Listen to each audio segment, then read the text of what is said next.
भी इस पूरे मामले पर तेज हो गई है। हाथरस केस में सुरक्षा ही अब जी का जंजाल बन गया है।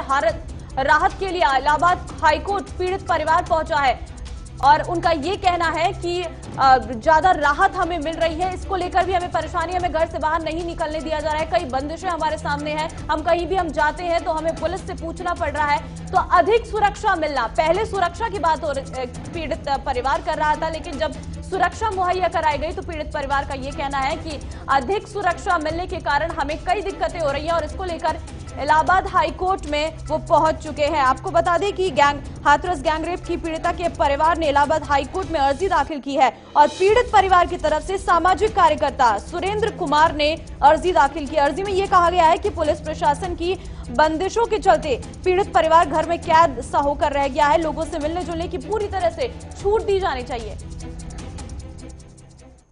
देखिए, ये बहुत ही दुखद बात है कि उत्तर प्रदेश सरकार खुद पहल नहीं करती है जब इस प्रकार की घटनाएं घटती हैं। इन घटनाओं को रोकने के लिए भी कोई पहल नहीं करती है।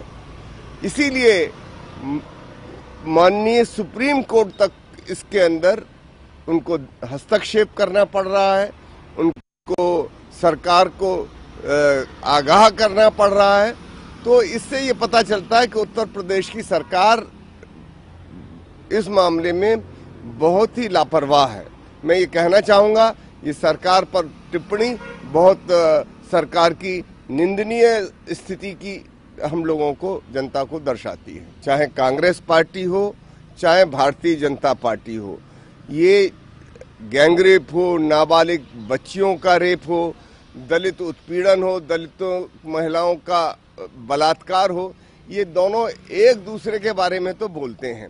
चाहे ये भारतीय जनता पार्टी के लोग हों या फिर कांग्रेस पार्टी के लोग हों। अभी राजस्थान में बाड़मेर में 15 वर्ष की बच्ची का हुआ, अलवर में हुआ, वहाँ सजा भी हुई।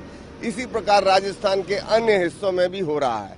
मैं ये भी कहूँगा कि उत्तर प्रदेश में बलरामपुर, लखीमपुर खेरी, हाथरस, अन्य तमाम जिलों के अंदर ये कांड हुए। दोनों दल एक दूसरे पर आरोप प्रत्यारोप लगा रहे हैं। ये दोनों ही दल महिलाओं की सुरक्षा, दलित उत्पीड़न के मामले में पूर्ण रूप से विफल हैं और इस ओर ध्यान नहीं दे रहे हैं, केवल राजनीति कर रहे हैं, घड़ियाली आंसू बहा रहे हैं। योगी जी बहुत स्पष्ट हैं अपने इस अप्रोच में।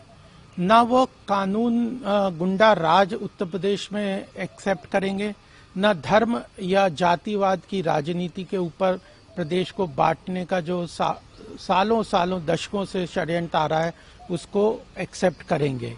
जिस तरह से हाथरस के कांड को कुछ लोगों ने, political party included Rahul Gandhi, Congress और अन्य पार्टियों ने जिस तरह उसको एक्सप्लॉइट करने का कोशिश किया है और जातिगत राजनीति को वहां पे यूपी में पुनः जागरूक करने की प्रयास किया है, वह एक्सेप्टेबल नहीं है।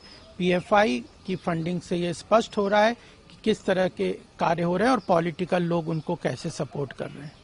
देखिए भैया, जांच से पहले जंप करने की जरूरत नहीं है। इस साजिश के सुरमाओं का सच सामने आएगा। Wait and watch. अब कुछ लोगों को जांच से पहले ही जंप करने की आदत पड़ती है, जांच से पहले ही जजमेंट देने लगते हैं।